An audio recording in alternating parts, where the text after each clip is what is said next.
Namaste and welcome, guys.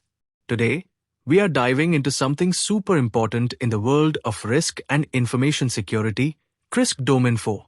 And in this video, we'll break down to key concepts, the CIA Triad and System Authorization. What do these terms mean? Why are they crucial for protecting sensitive data? And how do they impact risk management? We'll cover all that and more. So stick around till the end. Let's get started. Today, we're talking about one of the most fundamental concepts in information security, the CIA Triad.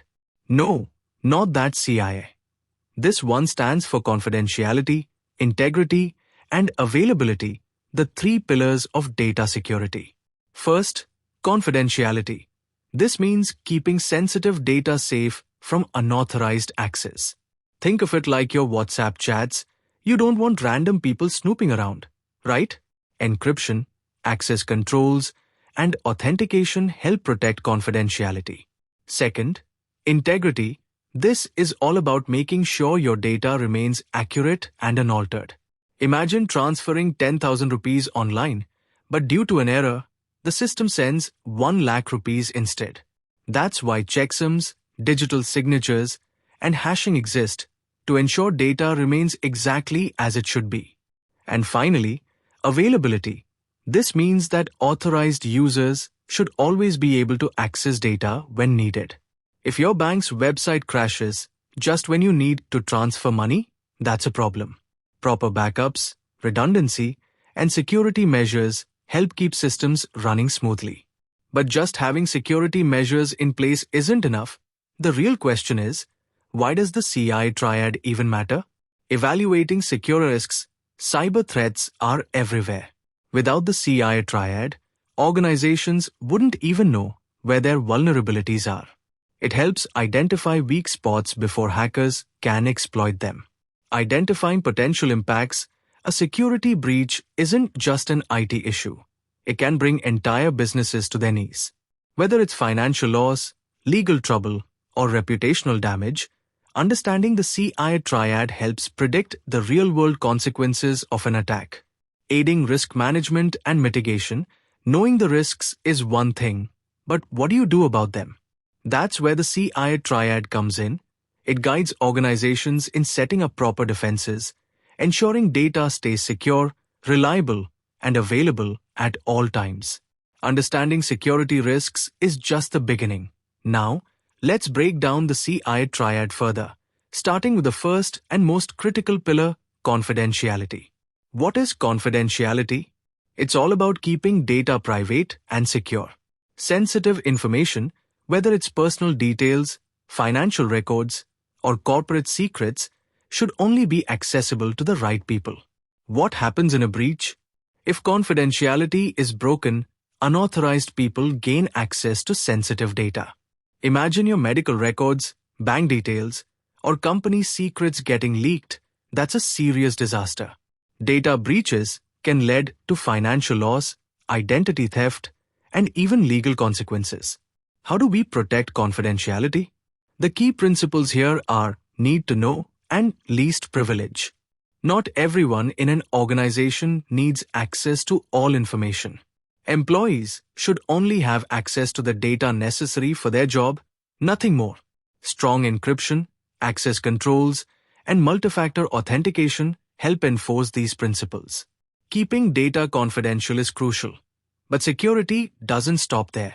What if the data is altered, deleted, or corrupted? That's where integrity comes in. What is integrity? It's all about ensuring that data stays accurate, reliable, and unaltered. Whether it's financial transactions, medical records, or business reports, the information should remain exactly as intended without unauthorized modifications. Why does it matter?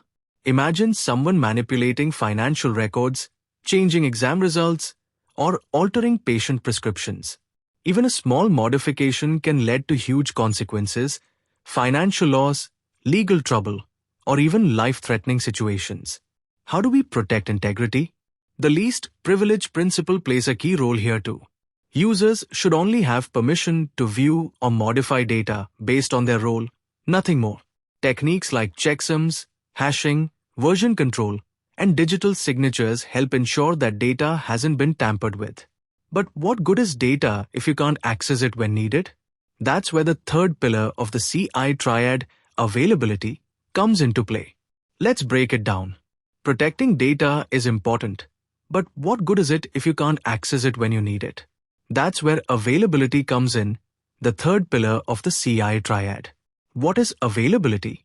It ensures that information is accessible, reliable, and ready to use whenever needed.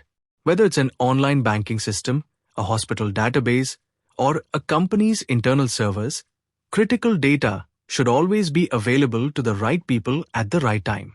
Why does it matter? Imagine trying to withdraw money, but the banking system is down.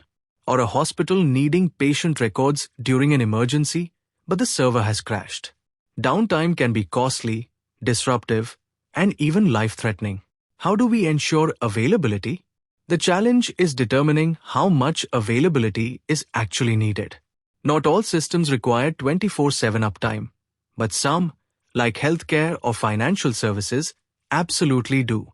By comparing current availability levels with required levels, organizations can identify risks and implement backups, failover systems, and disaster recovery plans to keep things running smoothly. Ensuring availability is critical, but security doesn't just stop at access. It's also about proving who did what and making sure no one can deny their actions. That's where non-repudiation comes in. What is non-repudiation? It's the guarantee that a specific action, like sending an email, approving a transaction, or modifying a document, was carried out by a particular individual or process. In simple terms, it prevents people from saying, "I didn't do that." How does it work? This is where technologies like digital signatures and certificate-based authentication come into play. A digitally signed document, for example, provides proof that it was signed by a specific person and has not been altered. Similarly, secure authentication methods ensure that only the right users can perform certain actions. Why is it important? Without non-repudiation, there's no way to enforce accountability. A business deal could be denied, an online transaction could be disputed, or a critical system change could be blamed on someone else. It's essential for tracing responsibility, preventing fraud, and ensuring legal compliance. With non-repudiation in place, organizations can ensure trust, accountability, and security in their digital operations. Now, let's move on to system authorization, who gets access, how it's controlled, and why it's a game changer in cybersecurity. We've covered how to protect data, ensure accountability, and maintain security.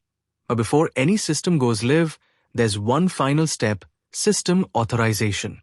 This is where organizations formally assess risks and decide whether a system is secure enough to operate. What is system authorization? It's a structured process that evaluates an information system security posture before it's deployed. The goal? To identify risks, implement safeguards, and get formal approval from decision makers. Key steps in system authorization. Risk assessment. Every system comes with risks, both technical, like hacking threats, and non-technical, like insider threats or compliance issues. A thorough evaluation helps pinpoint vulnerabilities. Mitigating controls. Once risks are identified, security teams document the measures in place to reduce them. This includes encryption, access controls, firewalls, and compliance with security frameworks. Final decision. After reviewing all risks and security measures, a senior manager, authorizing official, makes the ultimate decision. If the system meets security requirements, it's approved to go live. If not, more controls are needed. System authorization ensures that organizations don't just launch systems blindly. They take a calculated approach to managing risk and securing critical data from day one. A system without proper authorization is like a building without a security check wide open to risks. That's why system authorization isn't just a formality. It's a critical step in cybersecurity. Why is it important? Ensures secure and compliant operations. Every system must meet security and regulatory requirements before going live. Authorization ensures that the system aligns with compliance standards like GDPR, ISO 27001, or NIST, reduces risks before deployment. Instead of waiting for cyber threats to strike, organizations can identify and fix vulnerabilities in advance.